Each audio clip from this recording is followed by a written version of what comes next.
네. 안녕하세요. 안녕하세요. 네. 며칠 전에 수업하다가 재밌는 일이 하나 있어서 그 오프닝 인사를 좀 준비를 해왔는데 그 쉬는 시간에 학생이 찾아오셔서 선생님 왜 수업 시간에 수업하면서 예쁜 애들만 쳐다보냐고. 자기는 안 쳐다보고 왜 예쁜 애들만 쳐다보고 수업하냐고. 아니 사실이긴 한데요.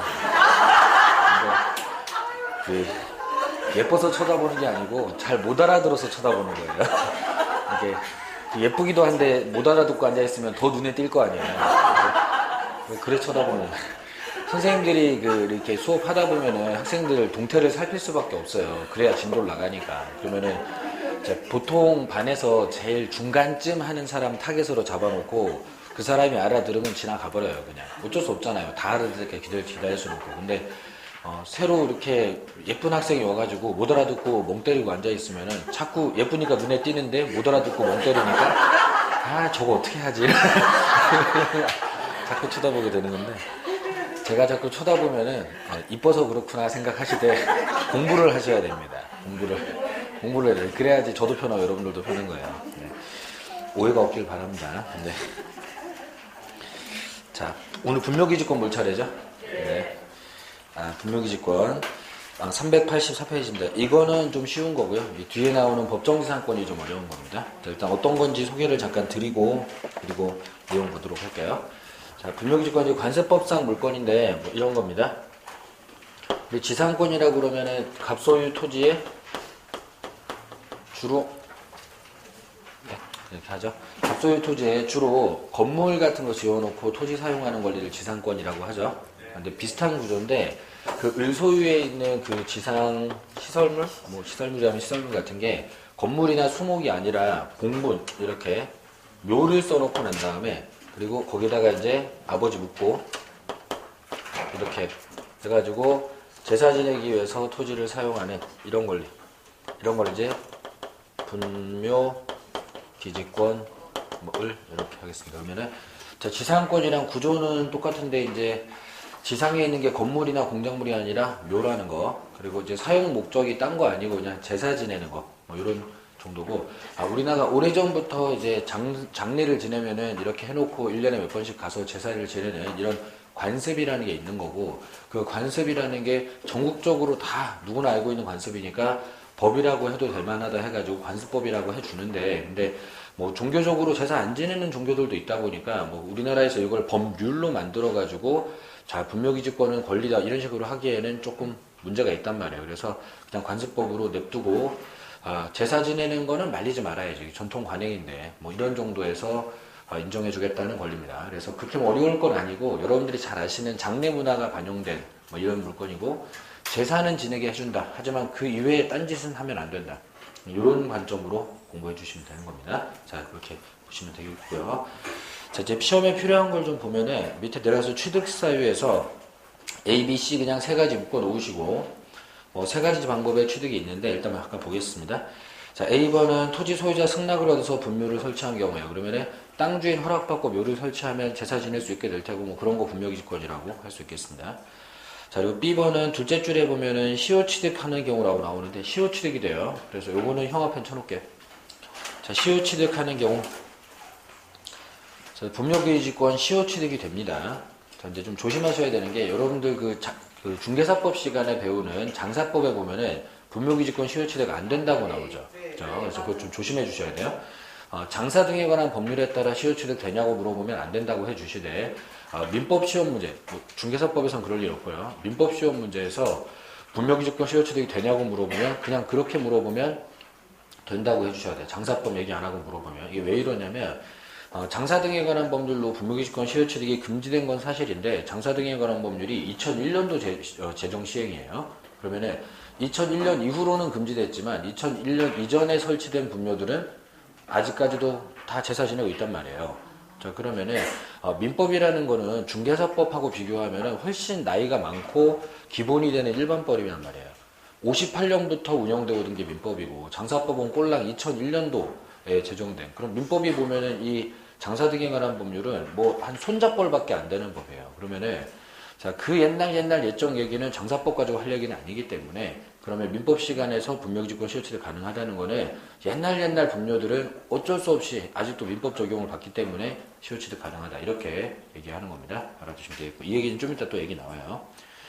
자, 그리고 10번에 자기 토지에 분묘 설치한 후에 분묘 기지에 대한 소유권을 유보하거나 분묘 이전에 특약 없이 토지를 매매. 즉, 자, 원래 내 땅에 묘를 썼다가 땅을 팔면서 남의 땅이 되면 어쨌건 재산은 계속 지낼 수 있게 이렇게 허용해 준다는 겁니다. 딴 건 별로 안 중요하고 시효취득 중요합니다. 자, 그리고 밑에 니은번, 디귿번 묶어서 플러스 해놓습니다. 그리고 제목들에다가 형광펜 해놓을게요. 자, 저는 좀 쓰면서 보겠습니다. 자, 분묘기지권 인정되려고 하면 이제 두 가지가 필요해요. 거기 보면은 시신이 있어야 된다. 자, 제가 이거 괜히 그린 게 아니에요. 이거 시신이 있어야 돼. 자, 그리고 자 플러스 뭐가 있어야 돼요? 분묘의 모양. 자, 소위 봉분이라고 하죠. 요 위에 모양. 봉분이 있어야 된다. 이렇게 돼 있고, 자, 이 두 가지가 있으면 되고 등기는 필요하다고 나와요? 안 필요하다고 나와요? 필요 없다고 나와요. 우리 전에 한번 얘기했었는데 분묘기지권은 등기제도가 없습니다. 그래서 이 두 가지로 공시 기능을 대신하는 거고요. 이거 뭐 등기장부 만들 정도의 그런 상태가 아니기 때문에 등기는 없습니다. 그래서 이렇게 두 가지로 하는 거고요. 자, 시신이 있고 봉분이 있어야 됩니다. 그럼 왜 그런지 좀 잠깐 이해해 볼게요. 시신이 있어야 제사를 지내죠. 제사를 안 지내는데 이걸 권리라고 할 필요가 없으니까 시신이 있어야 돼요. 그리고 자, 봉분이 있어야 여기 묘가 있다는 게 티가 나면서 누가 해코지를 안 하지. 여기 묘가 있다는 티가 안 나면 누가 이걸 뭐 파헤치거나 갈아엎다가 쓸려 나가버려도 말릴 수가 없는 상태가 되는 거예요. 이게 뭐 분묘가 있다는 게 티는 나야지 그래도 보호받는 뭐 이런 게 있는 겁니다. 이렇게 됐고, 그러다 보니까 시험에 이제 가끔 나오는 거 중에 허묘 뭐예요? 허묘랑 가묘랑 조금 다른데 그냥 뭐 비슷한 거예요. 허위묘는 허위묘, 허묘는 허위묘, 가짜묘. 주로 도굴방지 같은 걸 위해서 가짜로 이렇게 묘 하나씩 더 쓰고 하는 허묘고요. 그리고 가묘는 임시묘. 나중에 부모님 모시려고 이렇게 임시로 설치하는 거. 이제 뭐 가묘도 허묘라고 할 수 있긴 한데 조금 달라요. 그 느낌이 좀 다른데 어쨌건 시신이 있어요, 없어요? 있어요. 허묘 가묘는 시신이 없어요. 그럼 허묘 가묘로 분묘기지권 시효취득이 되냐고 물어보면 안 된다 해주시면 돼요. 자, 그럼 평장 뭐예요? 평평하게. 이거 봉분 없는 거죠? 암장은 몰래 갖다 묻은 거. 그럼 그것도 봉분 없겠죠? 자, 그걸로 시효취득 돼야 안 돼요? 안 된다. 이렇게 해주시면 돼요. 자, 근데 뭐 이거 예전에 그 이상한 질문 많이 한다던 평촌 학생이 하나 물어본 건데, 국립묘지 같은 데 보면 이 동그라미는 없고 돌 이렇게 막 뭐 요만한 돌 하나씩 올려져 있잖아요. 그러면은 그거는 분묘기지권 취득이 되나요, 안 되나요?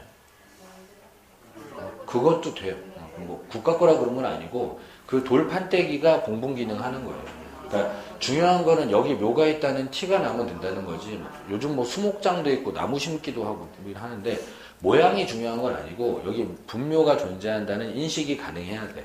근데 아무것도 없이 평평한 걸 평장이라고 하는 거고, 단지 그냥 꼴똥 나온 게 없다고 평장은 아닙니다. 그러니까 묘가 있다는 티가 나면은 보호해 주는데 그게 안 되면 안 된다. 이런 뜻으로 하시되, 자, 시험에서는 평장 그러면 암장이랑 비슷하게 그냥 티 안 나게 묻은 걸로 그렇게 생각을 하시면 됩니다. 그래서 요 두 가지 좀 조심해서 보시고, 이게 외울 정도는 아닐 건데 그냥 기본 요건 두 가지만 알면 될 겁니다. 이렇게 좀 해주시고, 그 밑에 이제 A번, B번 그런데 좀 그런 설명이 있습니다. 잘 챙기고요.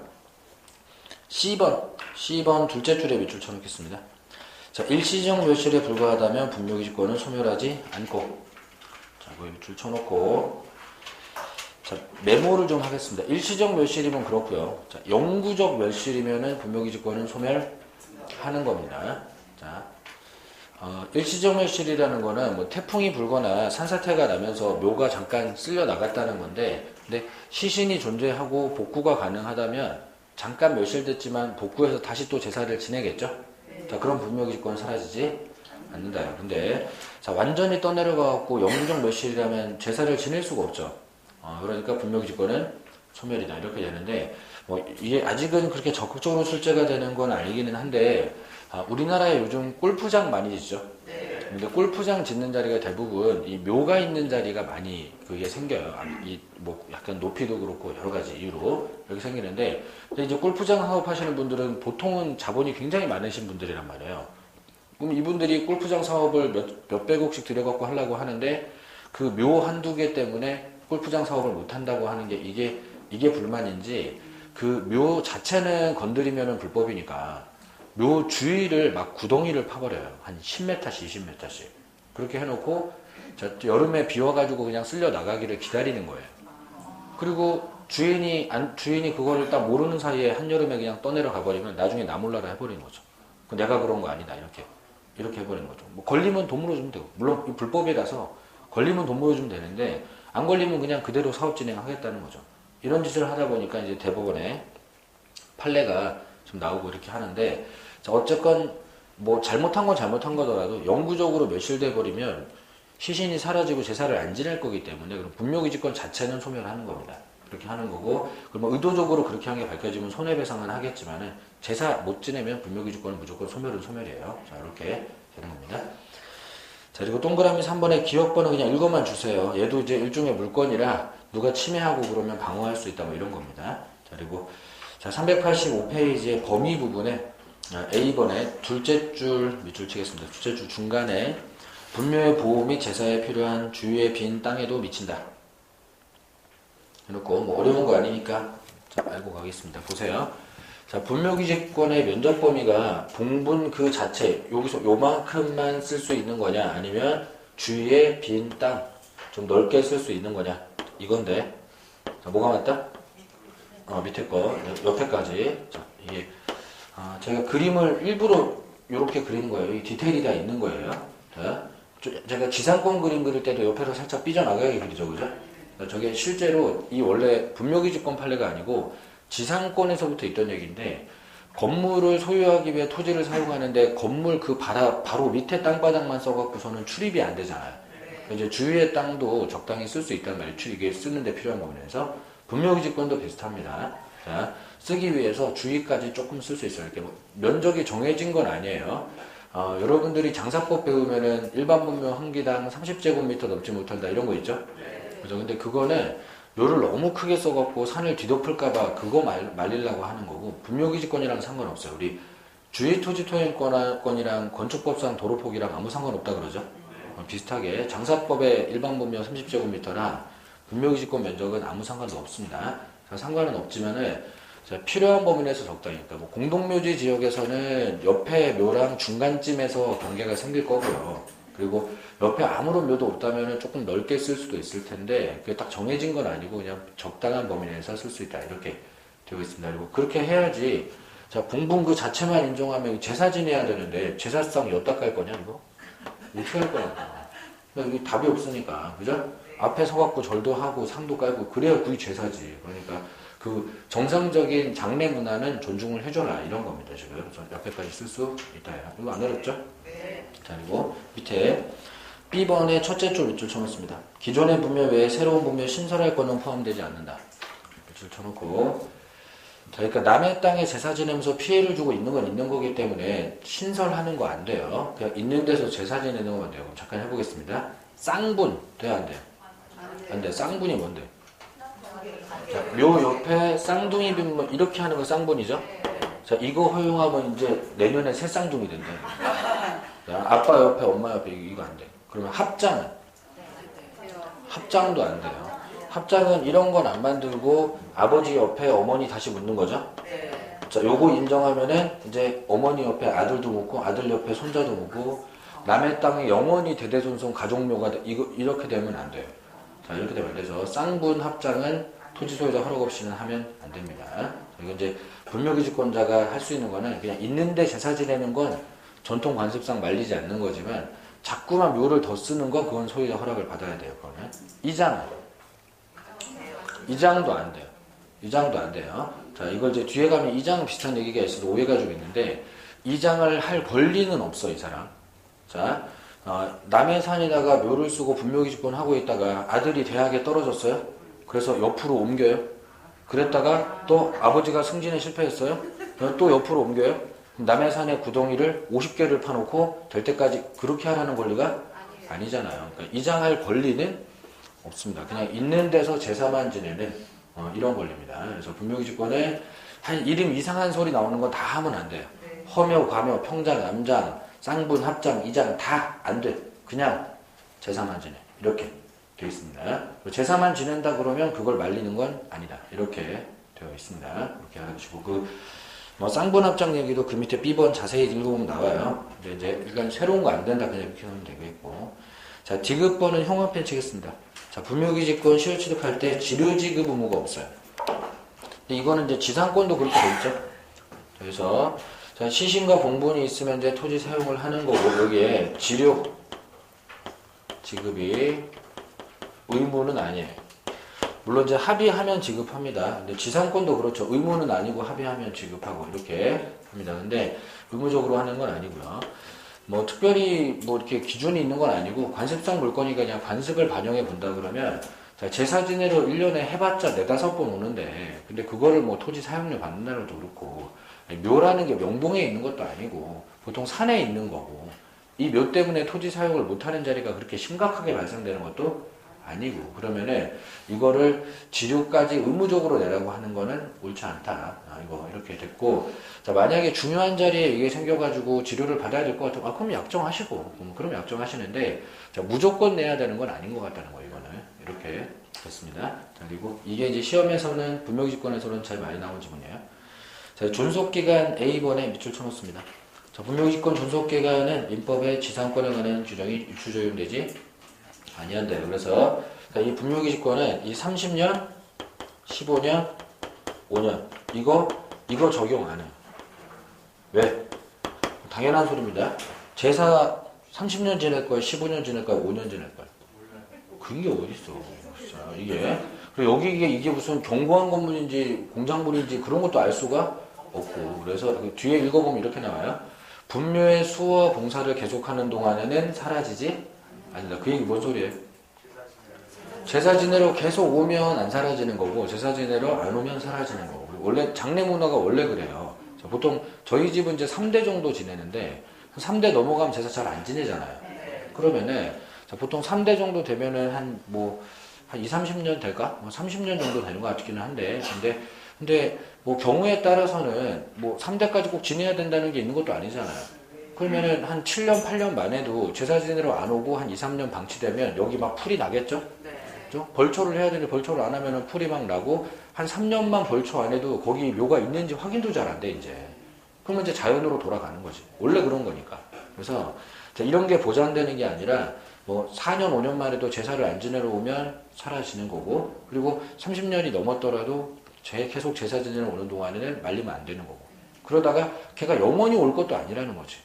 걔가 뭐 영원히 올 것도 아니고 많이 가봤자 4, 50년 이상 가면 이제 더 이상 올 사람도 없어지는데 그러면 사라질 거고 그게 뭐 또 돈을 받냐. 자 이렇게 그리고 그러니까 여기다가 합장 이런 거 하면 안 되는 거예요. 합장 같은 거 허용하면 영원히 온단 말이야 지금.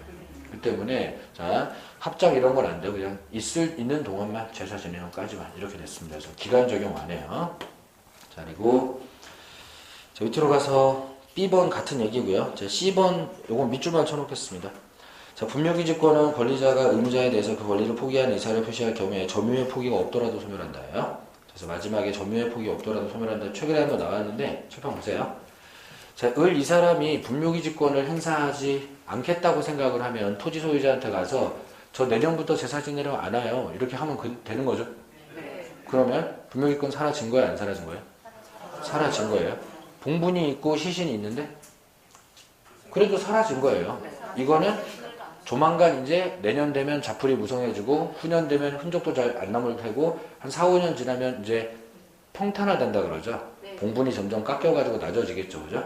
이게 원래 장례 문화의 전통 관행이고 이게 분묘의 숙명인 겁니다. 제사 지내러 안 가면은 4, 5년 사이에 평탄화되면서 자연으로 돌아가는 게 원래 숙명인 거지.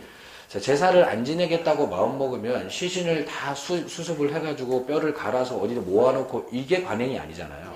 그냥 자연으로 돌아가는 거잖아요. 그러니까 이 사람이 분묘기지권 포기의 의사표시를 했으면 시신을 옮겨주면 그때 사라진다 이게 아니고 그냥 안 와요 하는 순간 사라진다는 거예요.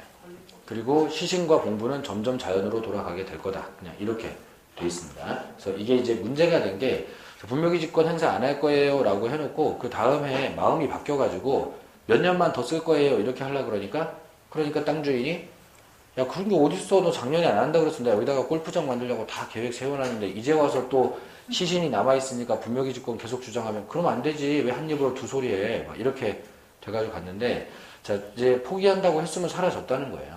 시신이 거기 있다고 해서 이제는 권리 주장이 안 된다는 겁니다. 스스로 안 한다 했기 때문에 자, 이렇게 됐습니다. 자 그리고 미음번의 장사 등에 관한 법률이 나오는데 지금 책 가지고 계신 것 중에 초판본 그러니까 12월 달에 책 처음 나왔을 때 받으신 분들은 거기에 있는 판례가 A, B, C, D가 내용이 틀렸어요. 그래서 제거를 해주시고 재판본 최근에 3월달, 4월달에 책을 받으신 분들은 수정이 돼서 나왔는데 제가 어느 분이 어떤 책을 갖고 있는지 몰라가지고 프린트를 제가 드렸습니다. 예? 그러니까 요걸로 볼게요.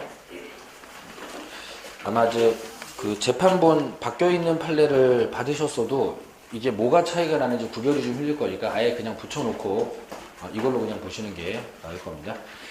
이건 이제 뭐 제가 대신 사과를 드리면 출판사에서 실수한 거긴 한데 작년에 제가 이 책에 지금 이게 잘못 들어가 있는 거를 보고 고쳐달라고 얘기는 했는데 올해 책 찍기 전에 한 번 더 얘기를 했어야 되는데 제가 깜빡 얘기 못 해가지고 출판사에서 또 놓쳐버렸네요. 근데 지금 어떻게 된 거냐면은 그 프린트 드린 거에 2017년 1월 19일 날 전원합의체로 대법원에서 판례가 좀 나왔어요. 근데 이 판례가 중요한 판례라 지금 책에 싣는데 대법원 전원합의체 판결은 판사 14명이서 재판을 하다 보니까 판사들마다 서로 의견이 다를 수가 있어요. 근데 이제 크게 두 가지 의견으로 갈라졌는데 지금 제가 프린트로 드린 게 대법원 공식 의견이고 그리고 책에 있는 거는 대법원의 반대 의견. 대법원에서 판사들이 주장은 했는데 공식 의견은 아닌 게 지금 책에 실려 있어요. 이렇게 돼 있어요. 그래서 그게 이제 판결문이만 열 몇 장 되다 보니까 출판사에서는 그 어느 부분이 공식 의견인지를 잘 몰라가지고 직원이 그 반대 의견 부분을 좀 실어 놓은 거예요. 그래서 제가 드린 게 대법원 공식 의견입니다. 이걸로 보셔야 돼요. 자, 뭐 결과는 단순한 거니까 뭐 책에 붙여만 좀 두시고 자, 그 판례에 뭐 덩어리가 좀 큰데 제가 대충 중요 내용만 체크를 하겠습니다. 자, 앞에 보면 자, 대법원은 분묘기지권 시효취득을 우리 사회에서 오랜 기간 계속되어 온 관습의 하나로 인정을 해왔었죠. 자, 그죠? 그리고 자, 2001년 7월 13일부터 시행된 장사등에 관한 법률. 자, 이거 분묘기지권 시효취득 금지시켰죠? 하지만 그 시행 전에 설치된 분묘에 대한 분묘기지권의 존립 근거가 이 법률 시행으로 상실되었다고 볼 수가 없다. 이게 메인 중재예요. 자, 그래서 자, 뭐 화장률이 증가하고 뭐 이제 분묘기지권 시효취득이 필요 없다고 생각해서 법으로 금지시켰고 다 했지만 그렇지만 옛날에 분묘기지권 시효취득 인정하던 그 문화가 그대로 있고 또 시행 전에 설치된 분묘들에 대한 사람들의 신뢰라는 게 있고 자, 그렇기 때문에 결국 결과적으로 제일 밑에 밑줄 부분에 가시면은 장사법 시행일인 2001년 1월 13일 이전에 설치된 자, 그래서 형광펜으로 자, 시행일 이전에 설치된 분묘예요. 이게 핵심이에요. 자, 여기에 관해서 현재까지 유지가 되고 있다. 이렇게 되고 있죠. 자, 그럼 이제 논의의 결론을 좀 보면 이렇습니다. 자, 이 분묘기지권 시효취득을 금지시키기는 했어요. 자, 근데 이렇게 보겠습니다. 이렇게 됐는데 자, 여기에 이제 2001년이란 말이에요. 2001년에 여기 이제 장사법 그리고 장사법에서 자, 분묘 기지권 시효취득 불가능 이런 식으로 장사법 만들었는데 법률이라는 거는 법률이 2001년 시행인데 시행되고 나면 이 법률을 지켜야 돼요. 그죠? 근데 법률은 소급 적용이 안 되기 때문에 그 이전에 사람들은 저 법률이 존재하지 않았으니까 지킬 필요가 없단 말이죠. 그러면은 자, 분묘가 설치된 시점이 여기서 분묘가 설치가 됐으면 그러면 자, 이거 금지시켰다고 하더라도 저때 설치할 때 사람들은 앞으로 20년 뒤에 시효취득이 가능할 거라는 신뢰가 있었을 거 아니에요.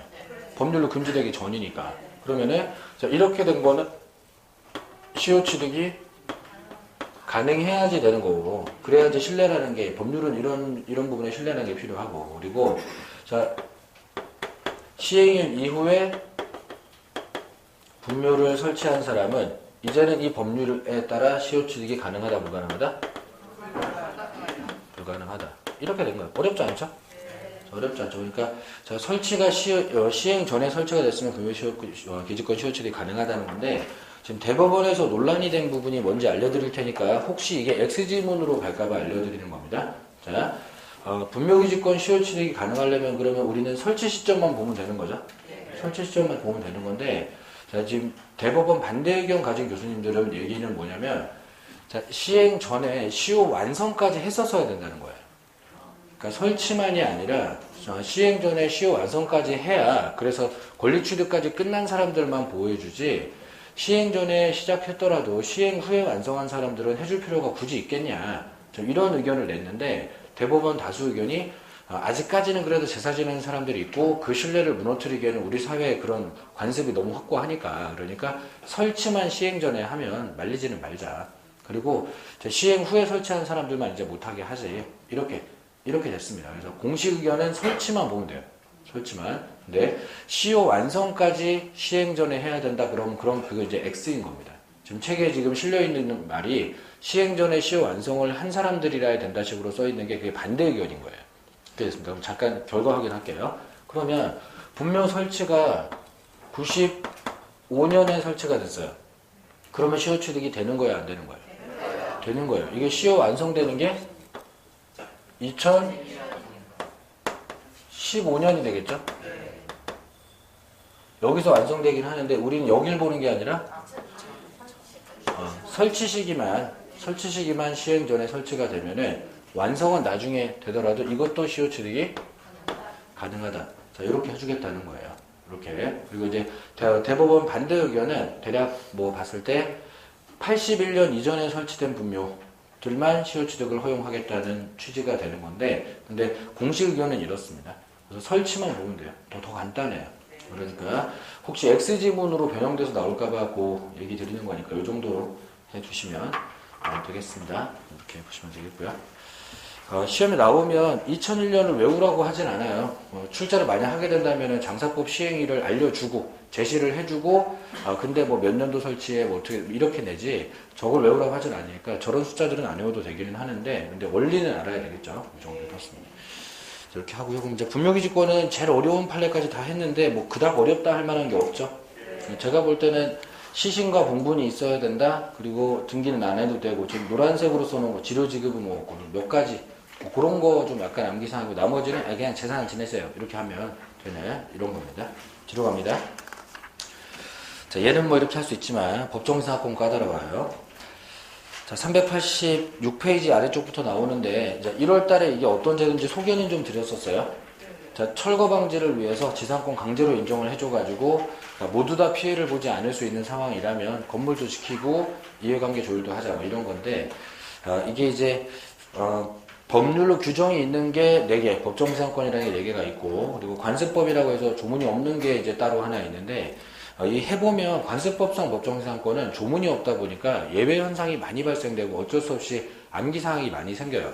나중에 5월달에 정리 수업할 때 써머리 해드리고 하겠지만 그래도 많아요. 그러면 자, 이 앞쪽에 규정으로 있는 이 법정지상권들 다 강행 규정이라, 자, 개인이 어떻게 조정을 할 수 있는 부분이 아니다 보니까, 자, 이 366조나 305조 관련해서는 예외라는 게 잘 안 나옵니다. 하나 정도 나와요. 그러면은 자, 이 공부를 좀 쉽게 하는 요령이라는 게 아예 안 할 거 아니면은 366조 법정지상권을 규칙대로 딱딱딱 해가지고 외우지 않고 할 수 있게 만들어 놓기만 하면, 그럼 관습법상 법정지상권은 어차피 외워야 되겠지만은 외울 게 줄어든 거죠. 그래서 이걸 양쪽 다 외워야 된다 그러면 암기사항이 2배로 늘어나는 건데, 자, 이 강행 규정인 366조를 규칙대로만 잘해준다라고 하면은 외울 게 줄어드는 거예요. 그래서 이걸 잘해주시면 됩니다. 자, 이제 규칙대로라는 딴 거 아니고, 자, 일단 모든 법정지상권에 공통적으로 적용되는 규칙은 제가 1월달에 수업하면서 알려드렸었어요. 토지 건물 소유자가 동일하다가 달라지는 현상이 필수. 모든 법정지상권의 공통. 이건 예외 없음. 또 지료는 갑자기 생기다 보니까 당사자가 청구하면 법원이 정해준다. 이 공통. 그죠? 그리고 취득할 때는 등기 없이 법률에 따라 취득하고 처분할 때만 등기 필요하다. 이거 공통. 이 세 가지가 완전 공통사항이었었습니다. 그리고 또 하나. 달라지는 순간에 건물 소유자 자리에 있는 사람이 법정지상권 취득한다. 이런 것들이 모든 법정지상권에 예외 없이 적용되는 공통 케이스들이었습니다. 자, 이런 부분들이 외우지 않고 쫙 준비가 되어 있으면은 그러면 이제 정작 외워야 되는 거 할 시간이 좀 나는 거예요. 자, 그럼 이제 그걸 점검해 볼 텐데, 자, 지금 387페이지 305조 법정지상권. 자, 얘는 보시다시피 판례가 없어요. 그죠? 이거 전세권 조문이라서 판례가 지금 나오지도 않고 나올 계획도 딱히 없어 보입니다. 그러면은, 자, 조문으로 내는 문제만 대응을 딱 하면 돼요, 이거는. 자, 그럼 조문에서 보겠습니다. 자, 대지와 건물이 동일한 소유자에 속할 경우에 그 밑에 그림 보면 토지 건물이 둘 다 갑소유죠? 자, 건물의 전세권 설정했을 때 지금 건물 쪽에 전세권자 을이 생겼어요. 자, 대지 소유권의 특별 승계인은 지금 토지가 병한테 팔렸습니다. 자, 그럼 병은 전세권 설정자에 대하여, 자, 형광펜으로 전세권 설정자에 대하여. 자, 그럼 그 그림에서 전세권 설정자가 누구예요? 갑. 그죠? 을이 전세권자고 갑이 전세권 설정자죠. 갑에 대하여 지상권을 설정한 것으로 본다. 이렇게 돼 있어요. 그럼 이제 병이 갑에게 지상권 설정해 준 건 아닌데, 근데 강제로 설정해 준 것처럼 취급을 해버리겠다. 본다. 간주해 버리는 거예요. 지상권이 강제로 생겨버리는 겁니다. 자, 그리고 그러나 지료는 당사자 청구해서 법원이 이를 정한다. 즉, 강제로 지상권 생겼으니까 지료는 병이 받고 싶다고 생각하면 법원에 요청해서 결정해달라고 해서 받을 수 있다는 거죠. 그럼 이제 그 마지막에 지료 얘기는 모든 법정지상권의 공통 사안이었고, 지금 형광펜을 친 전세권 설정자에 대하여, 즉 누가 취득하는 거라고요? 건물 소유자 자리에 있는 사람, 달라지는 순간에 건물 소유자 자리에 있는 사람이 취득을 해야 되는데 그 전세권 설정자가 지금 건물 소유자 자리에 있는 거죠. 그죠? 그래서 이것도 규칙대로 잘 되고 있네요. 그리고 시험을 이거밖에 안 내요. 전세권 설정자에 대하여를 전세권자에 대하여로 바꾸면 X예요. 옆에 메모해 놓습니다. 전세권자에 대하여 이렇게 나오면 X. 자, 전세권자에 대하여라고 말을 바꾸면 을이 법정지상권이 생기는 걸로 돼버리는 거죠. 그러면 걔가 건물 소유자도 아니려니와, 자, 을이 만약에 혹시라도 지상권을 취득하는 결과가 돼버리면은 그러면 갑은 을한테 토지를 또 빌려야 돼요. 그러면 건물은 을이 빌렸는데 토지는 갑이 빌려야 되고 이거 이상해진단 말이에요. 그렇기 때문에 자, 원래 지상권이 건물의 소유를 위해 토지를 사용하는 권리니까 법정지상권이 생길 때는 항상 건물 소유자 자리에 있는 사람이 취득을 하게 해놓으면 전세권자 덩달아 피해 안 보고 잘 지낼 수 있단 말이에요. 이렇게 된 거예요. 그래서 자, 305조는 딴 거 없습니다. 자, 취득하는 사람이 전세권 설정자지 전세권자가 아니라는 거. 그것만 잘 챙기면 되고, 이것도 규칙대로 잘 되고 있으니까 이런 거 외울 일이 없게 해주고. 자, 366조가 중요한 건데, 자, 밑에 조문 보시면, 자, 저당권 설정 당시 토지와 건물이 동일인 소유에 속하는 경우에 저당물의 경매로 인하여 토지와 건물이 다른 소유자에 속할 경우에는, 그러면 설정 당시 동일인 소유였다가 경매로 달라지는, 이게 규칙이에요. 그 중에서 특히 제가 1월 달에 이 366조 관련해서 제일 핵심 규칙이, 자, 저당권 설정 당시. 언제?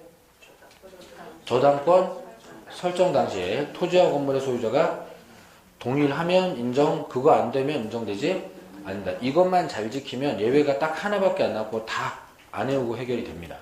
그러면 이 366조를 이 방법으로 해결을 할 수 있는 사람은 외우지 않고 하고 있으니까 이제 연습은 좀 더 하겠습니다만은 관습법상 법정지상권 쪽에 암기사항 하는 거 할 때 크게 부담이 없어진단 말이에요. 그래서 자, 요 366조를 설정 당시 동일인 소유 이 개념으로 할 수 있게 해줍니다. 만약에 안 되면 제가 또 외울 수 있게 키워드 잡아드리고 선별해드리고 할 텐데 일단은 요걸 외우지 않고 할 수 있게 해줍니다. 자, 해볼 건데 여기는 판례가 많아요. 그때 밑에 2번에 기억번에 가서 A, B 묶어요.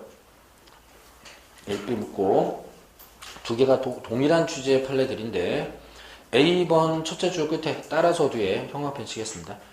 건물이 없는 토지의 저당권 설정. 자, 요 소리 나오는 순간 무조건 법정지상권은 성립하지 않는다. 그래서 마지막 줄에 법정지상권 성립하지 않는다. 형광펜 쳐놓고요. 자, 요런 규칙성들이 딱 생겨가지고 이거를 다음번에는 신속하게 풀 수 있게 연습을 좀 하면 되는 거예요. 그럼 이제 왜 그런지 해보겠습니다. 칠판 보세요. 자, 필기는 안 해도 되게 요약집에 그림을 다 때려 넣어놨어요. 그러니까 그냥 잘 보세요. 자,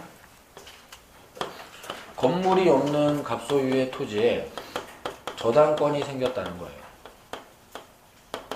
그럼 이제 당장 이 소리가 나오는 순간 이미 설정 당시 동일인 소유에서 틀려먹었죠? 그죠? 이러니까 이 뒤에 가서 무슨 짓을 해도 그건 법정지상권이 안 돼요. 왜? 366조 구조랑 안 맞아. 그죠? 설정 당시 동일인 소유였다가 달라져야 된다고 되어 있는데 그 강행 규정이라 어떻게 할 수가 없는 건데, 근데 이 구조가 이미 이렇게 돼버리면은 그럼 조문이랑 안 맞기 때문에 366조는 죽어도 안 되는 이런 상태가 돼버렸습니다. 그래서 요 소리만 나와도 법정지상권은 그냥 안 되는 걸로 결론 났어. 이렇게 생각하시면 되는데 좀 논란이 된 건 이런 거예요. 나중에 동일인 소유의 건물이 생기고 토지가 경매가 되면서 을로 넘어갔을 때 그럼 이제 철거 위험이 생겼는데 법정지상권 인정해줘야 되는 거 아니냐, 뭐 이게 좀 문제가 됐는데, 근데 이걸 인정을 해주면은 건물 철거 안 되는 갑은 좋지. 하지만 그러다 보면은 건부감가 때문에 땅값이 떨어져요. 그럼 을이 피해를 봐요. 그죠? 자기가 낙찰받은 땅을 사용할 수 없는 이런 문제가 생긴단 말이에요. 또 자, 을이 만약에 피해를 안 보기 위해서 입찰을 할 때 금액을 줄여서 건부값과 고려해서 10억짜리 땅이지만 건물이 있으니까 5억에 받는다. 이렇게 해버리면 그러면 A는 나대지라고 생각하고 담보를 잡았는데 근데 건부감가 발생된 거 감안해가지고 낙찰이 돼버렸기 때문에 A의 배당금이 줄어들어요. 그러면은 이렇게 법률에서 정하지 않은 방법으로 법정지상권 인정을 했다가는 그랬다가는 A가 피해를 보든 을이 피해를 보든 누군가 피해를 보고 법률을 신뢰하고 있었던 사람들이 피해를 보는 결과가 생기는 거예요. 그러니까 법률로 특히 강행규정으로 정해진 얘기들은 법률대로 해야지 개인이 임의로 조정을 해서 바꾸고 그러면 된다 안 된다? 안 된다. 그래서 애초에 이렇게 출발할 때부터 이 366조에 안 맞았었기 때문에 그냥 안 되는 걸로 결론이 나 있었던 거예요. 이렇게 된 겁니다. 그래서 이건 인정되지 않아요. 자, 그러면은 갑이 철거당하고 피해보는 거, 그거는 네 팔자지. 그러니까 나대지에 저당권 생겼을 때 그 위에 건물을 짓지를 말든가 아니면 저당권 해결을 하고 짓든가 그건 네가 알아서 했었어야지. 자, 법률대로 진행이 어쩔 수 없지. 이렇게 한다는 거예요. 자, 그리고 철거당하기 싫으면 을한테 토지를 빌리면 됩니다. 그죠? 토지를 이제 와서라도 빌리면 되는데 대신에 이렇게 되면은 을이 토지 임대료를 세게 부르겠죠. 그죠? 어차피 철거할 수 있는 건물이니까 그러면 자 50억짜리 건물 철거하기 싫으면 임대료 한 달에 1,000만 원 이렇게 해버리겠지? 무슨 1,000만 원이나 돼? 에이 싫으면 철거하든가 이렇게 해버린단 말이에요. 그러니까 이제 갑 입장에서는 법률을 배워가지고 자 이런 거 여기 저당권 설정된 나대지에 건물 지으면 철거 위험성이 생기고 이건 나중에 철거를 안 하기 위해서는 토지를 비싸게 빌려야 되는 부담감이 생긴다. 자 그런 거를 미리 배웠어야지. 미리 법대로 할 수 있게 이렇게 되는 거예요. 자 이렇게 해서 이해관계를 조율을 하겠다는 거고요. 자 그럼 다시 그 묶여있는 판례 뭐냐면 자 나대지의 저당권인데 이 건물 지을 때 A가 법정지상권 인정해 주겠다고 동의를 했어요. 그럼 법정지상권 인정되는 건가요? 그래도 안 돼. 왜? 이거 강행규정이라 얘네들끼리 뭐 협의한다고 해가지고 뭐 해결되는 뭐 하나도 없고 그리고 저렇게 하면 A는 피해를 없앨 수 있어요. 그죠? A는 동의를 했으니까. 하지만 을은 또 뭐가 돼? 그러니까 이제 이게 협의로 조정할 수 있는 항목이 아니야. 안 될 걸 되게 만들 수도 없고 될 걸 안 되게 만들 수도 없고 그냥 법에서 정해진 대로 그냥 딱 가야 되는 거라서 여기에는 규칙이 꽤 강력하게 작용한다는 겁니다. 그러니까 외우지 않아도 우리는 설정 당시 동일인 소유만 보고 그냥 판정을 해버리면 되는데 자 이게 시간이 걸리기 때문에 좀 이런 식으로 키워드를 제가 좀 외울 수 있게 안내를 해드리긴 하겠지만은 알고 외우는 거랑 모르고 외우는 건 다르지. 그러니까 일단 366조는 설정 당시 동일인 소유만 잘 따지면은 외우지 않고 할 수는 있습니다. 일단 요 구조를 좀 이해해 놓고요. 일단 뒤로 갑니다. 자 388페이지 꼭대기 판례가 그 동의한 판례예요. 그러니까 각자 읽어보시고 이미 설명을 드린 겁니다. 자 이거 C번하고 D번 또 묶어요.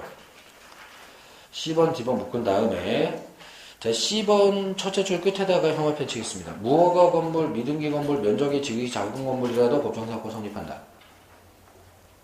자, 화면 표시해놓고 자, C번, D번도 비슷한 취지인데 그냥 잠깐 읽어보겠습니다. 저당권 설정 당시 건물이 건축 중인 경우 그러니까 자, 미등기 무허가까지도 못 갔고 아직 완성이 안 된 건물인데 그 후에 경락되고 완납시까지 독립한 부동산 요건을 갖추면 이렇게 돼 있어요. 그러니까 이제 그 경매 전에 그러니까 저당권 설정 당시에는 짓던 중이었고요. 그리고 경매 중간에 다 짓기는 다 지은 거예요, 지금. 이렇게 된 케이스고, 그 밑에 판례가 그 건축 중이던 케이스 원문입니다. 자, 뭐 참고로 보시고 칠판 보겠습니다. 자, 이렇게 됐다는 거예요. 자, 갑소유 토지에 A가 저당권을 취득할 당시에 건물이 있었는데, 갑소유의 건물이. 근데 미등기, 무허가, 미완성, 뭐 이런 판례. 그러니까 좀 온전치 않은 건물들이 있었다는 겁니다. 그런데 자, 미등기 무허가라도 신축자가 소유자 될 수 있죠. 자, 그리고 미완성 건물은 소유권이 인정되지 않기는 하는데 아파트 같은 경우에 20층짜리 건물을 15층까지 지어놨으면 그게 누가 소유자가 될지 예측은 다 가능하죠. 그렇잖아요. 그리고 그런 15층까지 지어졌으면 이 견고한 건물이 생길 거라는 것도 다 예측이 가능하고, 그 당시에 은행이 저당권 설정을 했으면 건물감가를 이미 다 고려를 해가지고 설정을 하는 거 아니에요, 지금. 그죠? 그러면은 자, A가 피해볼 일은 없습니다. 그리고 자, 나중에 가서 이게 경매가 돼가지고 이렇게 되려고 하는데, 그러면 을이 낙찰을 받는 순간에는 이미 토지 건물이 다 동일인 소유로 있었다가 지금 자기가 낙찰받으면서 달라지는 거 아니에요. 자, 이러면은 우리는 뭐만 본다? 설정 당시 동일인 소유만 관심 있다. 자, 그러면 미등기 무허가면 어떻고, 조금 완성이 덜 됐으면 어떠냐? 그냥 이건 인정해주겠다. 이거 피해자 나올 일 없으니까 인정을 해주겠다예요. 이렇게 됐습니다. 그래서 미등기 무허가 다 되고요. 그리고 이제 뭐 일단 관세법상 법정지상권도 미등기 무허가가 됩니다. 그리고 우리 시험 범위의 지상물 매수 청구도 미등기 무허가가 되고요. 주택임대차보호법도 미등기 무허가가 돼요. 그래서 시험에 미등기 무허가 건물에 대해서 뭐가 되냐는 질문은 그냥 다 된다고 답을 써도 괜찮을 정도로 다 돼요. 자, 그렇게 하시면 돼요. 이것도 많이 나옵니다. 자, 근데 뭐 외우지 않고 하려면 설정 당시 동일인 소유니까 뭐 그 다른 건 상관없어. 이렇게 해버리면 돼요. 자, 그리고 밑으로 내려가서 영어 2번 F번, G번은 잠깐 보류. 뒤로 가서 390페이지 아래쪽에 C번. 자, 여기. 자, 미등기 건물을 대지와 함께 매수한 사람이 대지에 대해서 소유권 지원 등기를 넘겨받고, 거기까지 형어펜 칩니다. 자, 문장이 좀 길기는 한데, 원체 풀문장은 더 길기 때문에, 그러면은, 자, 둘째 줄 앞에까지만 형어펜 쳐놓고요. 제일 끝에 법정지상권 인정될 여지가 없다 형어펜 치고. 자, 그리고 요거를 얘네들 두 개랑 세트로 잡겠습니다. 자, 보세요. 자, 토지와 건물의 소유자가 동일한데 마찬가지로 건물이 미등기 무허가 건물이었어요. 미등기 무허가 괜찮다 그랬죠? 자, 근데 자, 미등기 무허가 건물인 건 괜찮은데 토지 건물을 일괄해서 을한테 팔았어요. 근데 이제 토지 쪽이 미등기다 보니까 이전 등기를 해주지 않았고, 건물 쪽이 토지 쪽은 등기를 한 상태. 이 상태에서 토지 쪽에 저당권이 설정되고 경매로 경한테 넘어가는 이런 케이스입니다. 되게 복잡하죠? 자, 그래서 문장이 좀 길게 나오는데 출제는 꽤 자주 해요. 자, 그러면 이제 이걸 우리가 할 때 뭐 딴 거 우리 별로 관심 없고 설정 당시 동일인 소유만 관심 있는 거 아니에요? 그러면 설정 당시 여기인데 토지 소유자 누구예요? 토지 소유자? 을. 건물 소유자는? 건물 소유자는 을이 샀는데 등기 안 했죠? 그러면 갑. 그럼 이거 좀 다른데? 이러면 해주겠다 안 해주겠다? 이러면 안 해주겠는데. 이렇게 된 거예요. 자, 그러니까 이거 원리를 아는 사람은 설정 당시 동일인 소유가 안 맞아가지고 법률에 따른 예측이 안 되기 때문에 안 해주는구나. 그냥 이렇게 하면 돼요. 그리고 지금 이 세 개를 제가 묶어드리는 이유는 원래 이 두 개가 세트입니다. 왜 그러냐면 옛날에 이 밑에 판례가 법정사고 인정을 해주던 판례인 게 이 앞에를 가리고 보면 그 두 번째 그림이랑 크게 차이가 없죠. 토지는 등기된 채로, 건물은 미등기인 채로 을이 갖고 있는 것 같은. 자, 이거 비슷한데, 근데 그래서 이거를 옛날에 그냥 막 인정을 해주다가 자, 이 은행들이 야, 이거랑 다르지. 자, 위에 거는 미등기가 중요한 게 아니라 어쨌건 소유자가 갑이라 가지고 법률에 따라 평가해 보면 예측이 가능하지만, 자, 이거는 소유자가 다르기 때문에 우리는 지금 이렇게 하면은 법정사고 안 생길 거라고 예측을 하고 설정을 한 건데 그 신뢰를 깨면 어떻게 해? 이렇게 했어요. 그러니까 지금 보니까 실제로 소유자가 다르죠? 그래서 옛날에는 이것도 인정을 해주다가 그러네 그냥 법률대로 하는 게 필요하고 좋겠는데 해가지고 이건 인정을 안 해주는 게 돼가지고 이 두 개가 이제 원래 세트입니다. 저 비교가 필요해요. 그래서 자, 미등기 무효가 그거 자체는 괜찮지만 두 개를 일괄 매매를 했는데 등기를 하나만 넘긴 상태에서 설정을 하게 되면 분명히 설정 당시 동일인 소유는 안 됩니다. 그렇기 때문에 자, 이거 인정되지 않는 거예요. 그리고 기왕 하는 김에 자, 좀 하자 있는 건물들에 관련된 얘기들 하고 아예 건물 없는 얘기하고를 세트로 비교를 해서 세 개 약간 좀 건물 쪽에 문제가 있는 형태들이라는 게 좀 비슷비슷한 구석이 있으니까 좀 비교해서 외우시라고 요약집에는 요거를 1, 2, 3로 정리를 좀 해놨어요. 그리고 많이 나오기도 하고요. 이렇게 세 개 다 많이 나옵니다. 이거는. 근데 사실 외우지는 않아도 되는 거죠. 규칙대로 잘하고 있으면 외우지는 않아도 돼요. 그래서 처음 할 때만 이거 뭐 공부하고 약간 연구하고 하는 거지. 자, 이거 이제 내가 이건 저건 안 해도 할 수 있어. 자, 이런 생각이 들면 지나갈 때마다 그냥 가끔 보시기나 하고 시험장 가서 많이 급하게 나왔을 때는 내가 알고 있는 규칙대로 잠깐 해보면 돼. 자, 이렇게 하면 되는 거니까 부담을 줄일 수 있단 말이에요. 이거는. 자, 얘네들은. 그리고 자, 책으로 다시 가서 자, 388페이지 영어 2번. 영어 2번. 자, 거기 밑줄 쳐놓습니다.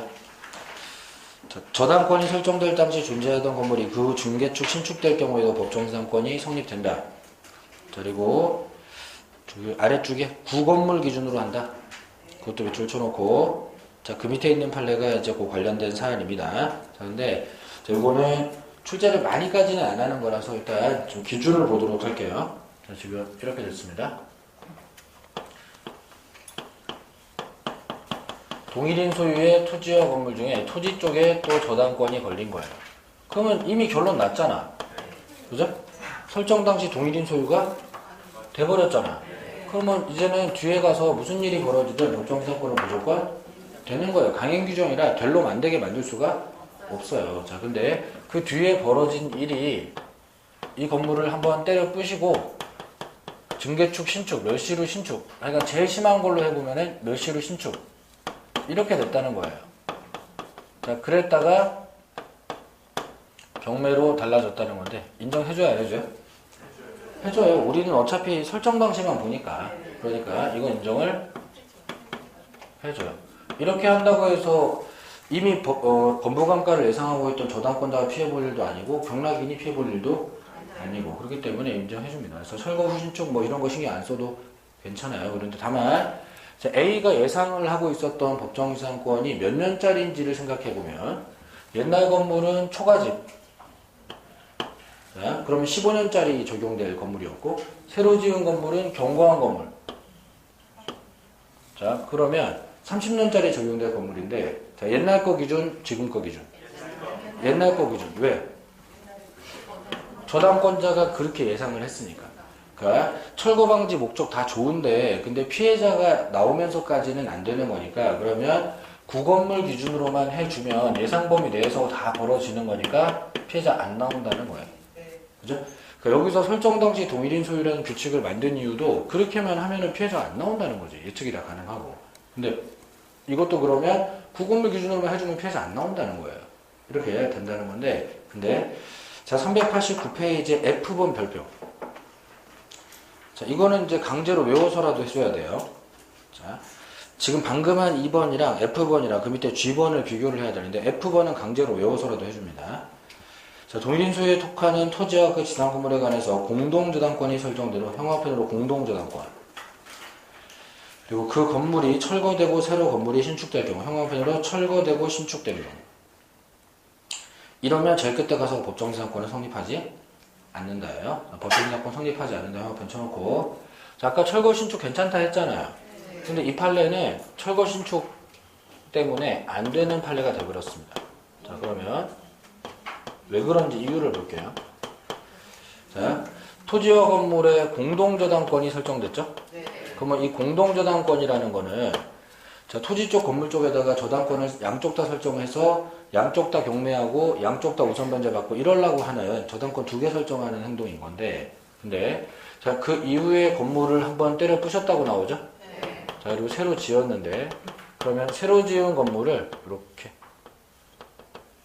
자, 요약집에다는 이걸 기술이 없어가지고 이렇게 표현을 못했는데 엣지 있게 이렇게. 자, 옛날하고 다른 건물이에요. 어쨌건 다른 건물이 생겼어.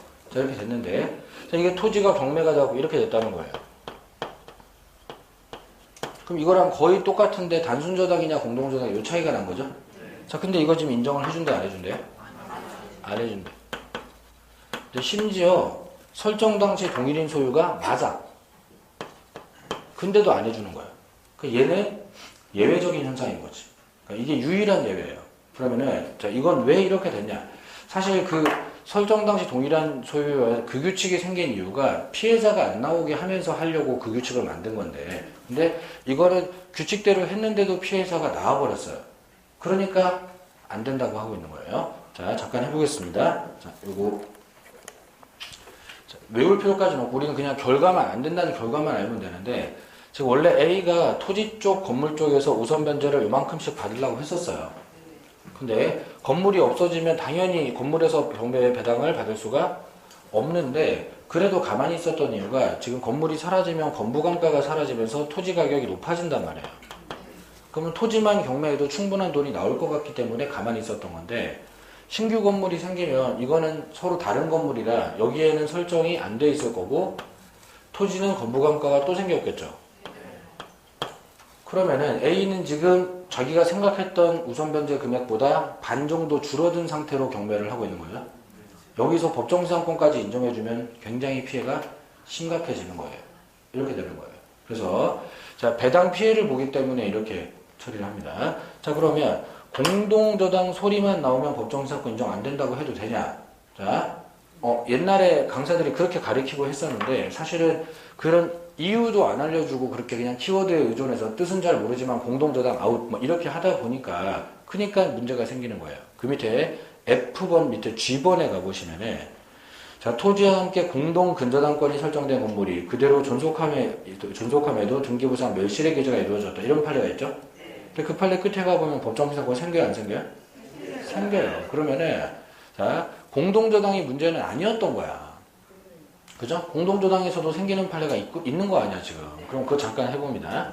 자, 토지와 건물이 동일인 소유로 있을 때 공동저당이 설정이 돼서 똑같이 되는데, 이렇게 A가 공동저당이 설정이 됐는데, 그러면 얘가 지금 토지 건물에서 우선 변제를 이렇게 받으려고 했다는 거 아니에요? 그죠? 자, 근데 그 판례 문구를 보면은 건물이 철거가 됐대요, 안 됐대요? 철거되지 않고 존속하고 있음에도 불구하고 등기부상 기록이 멸실로. 그러니까 기록이 틀린 거지 건물이 그대로 있단 말이에요. 그러면 이런 상태에서 토지가 경매가 돼가지고 을로 갔는데 이렇게 됐는데, 그럼 당장은 토지에서 찔끔 받았겠죠. 근데 자, 멸실 등기 잘못됐으면 이거 회복 등기 하면 되죠. 그리고 회복 등기 해가지고 또 경매하면 돈 나오겠죠. 그럼 A가 피해보는 게 없어지고, 그리고 설정 당시 동일인 소유가 돼 있으니까 A도 예측, 갑도 예측, 을도 예측이 다 가능하잖아요. 피해자 안 나온단 말이에요, 이러면. 그러니까 이건 인정을 해준다가 되는 거예요.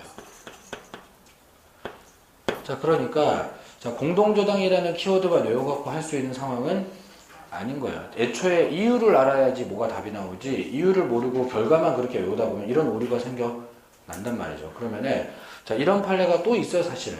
또 있는데 새로운 판례가 나오던 말든 내가 상관없이 풀 수 있으려면 사실은 설정 당시 동일인 소유 기본 규칙을 한 다음에 외우더라도 이 중간 판례 하나를 외우더라도 이유는 좀 알고, 그리고 설령 이제 이해가 안 가서 시험 갈 때 키워드 외워서 간다고 하더라도 공동저당만 외우면 안 되는 상황이네.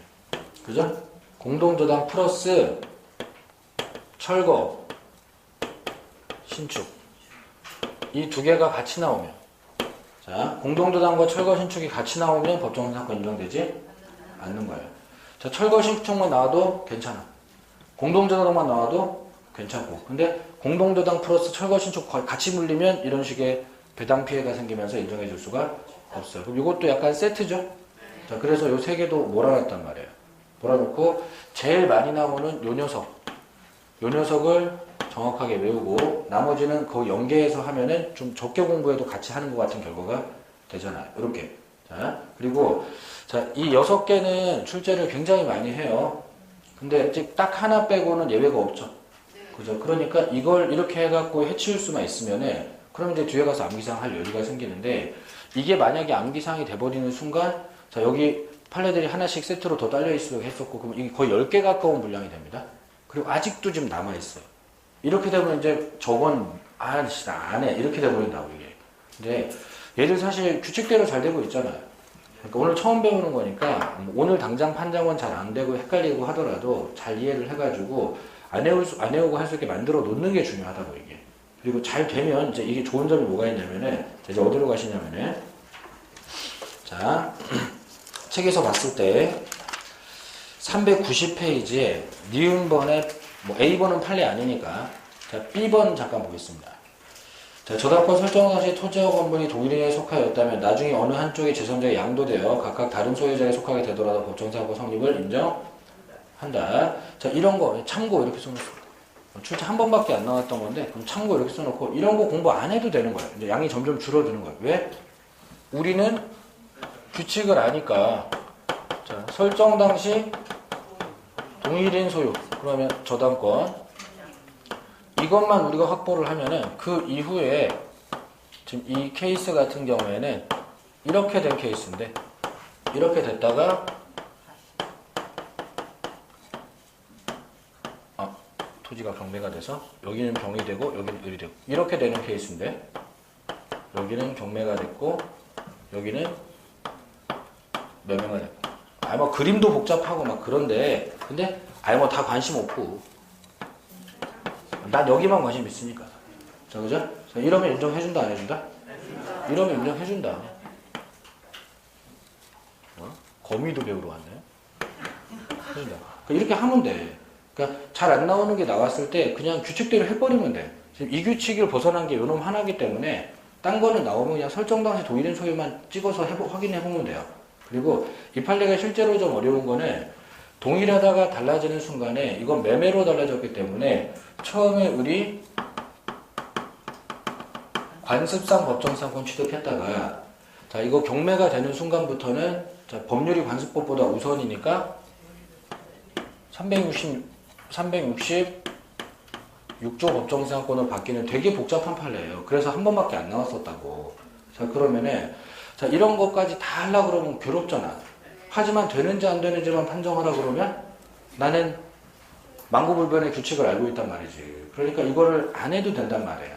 참고. 그리고 자 391페이지의 D번 건물이 등기부상 소유 명의를 타인에게 신탁한 경우 망할 명의 신탁 나왔어.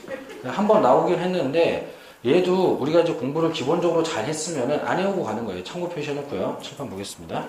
자 이렇게 된 거예요.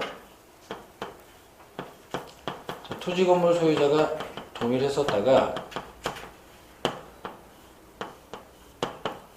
건물이 을한테 명의 신탁 된 상태에서 이 상태에서 토지 쪽에 저당권 걸려서 경매가 돼가지고 병 요렇게 된 이것도 되게 복잡한 그림이죠. 자 이렇게 됐는데 자 근데 그럼 이거 법정사건 인정해줄 거냐 안 해줄 거냐 우리는 뭐만 관심 있어요? 설정 당시 동일인 소유만 관심 있는데 자 근데 명의신탁은 소유자를 평가할 때 내부 외부를 갈라치기를 해서 평가를 해야 되는데 이거 내부예요 외부예요? 외부 왜? A가 있고 병이 있고 지금 제3자가 둘이나 있잖아요. 그러면 이 집은 소유자가 을이라고 해야 되는 거예요. 물론 내부적으로는 갑이 소유자고 계속 갑이 소유자이겠지만 지금은 내부 문제가 아니기 때문에 그러면 이렇게 둘이를 비교해보면 동일인 소유가 된다 안 된다?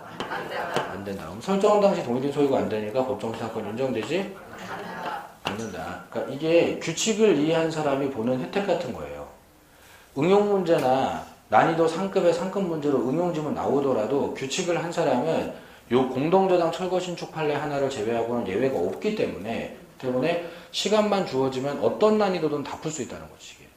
근데 이제 물론 출제 비중이 크지 않으니까 이거는 참고로만 들어두시고 그리고 자주 나오는 6개를 세팅해서 외우기는 하는데, 근데 규칙을 해놓으면 이게 대단히 좋은 거예요. 딴 것도 다 할 수 있는 거죠.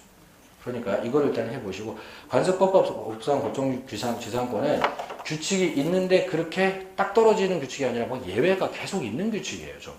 그러니까 그건 좀 외울 일이 더 많이 생겨요. 그러니까 얘들을 딱 하나만 외우고 안 외우고 갈 수 있게 만들어 놓는 게 이 공부가 쉬워지는 방법이 되는 겁니다. 이렇게 좀 잘 해주시면 좋겠고요. 그리고 자, 이제 판례들은 다 했고요. 몇 군데 표시하고 쉬겠습니다. 자, 아래쪽에 내려가서 디귿번, 리을번은 판례 없고요. 리을번은 중복 판례라서 안 해도 됩니다. 그리고 미음번에 표시할게요. 제일 끝에. 자, 특이하고로 법정지상권 배제하는 특이하고는 효력이 없다. 자, 그 형합편 쳐놓을게요. 그러니까 이거 강행 규정이라 특이하고로 어떻게 조정이 안 돼. 자, 아까 얘가 특이하고로 법정지상권 안 하겠다고 했지만 그런 거 다 소용도 없는 짓이다 이거. 그죠? 그리고 잘 나옵니다. 뒤로. 성립 시기는 뭐 크게 중요하지 않아요. 달라질 때 생기는데 니은번의 둘째 줄. 취득의 등기 요하지 않는다 형합편 끊고 처분할 때 등기를 필요로 한다 형합편. 자, 이거는 이따가 사례 나오면 또 하겠습니다만 최초 취득은 법정이니까 등기 필요 없고 팔라 그러면 그건 매매니까 등기해야 되고. 자, 그 구분해서 형합편 쳐놓고. 자, 동그라미 4번의 기역, 니은, 디귿, 리을은 다 앞에서 나왔던 얘기들이에요. 자, 근데 니은번 정도만 몇 줄 쳐놓을게요.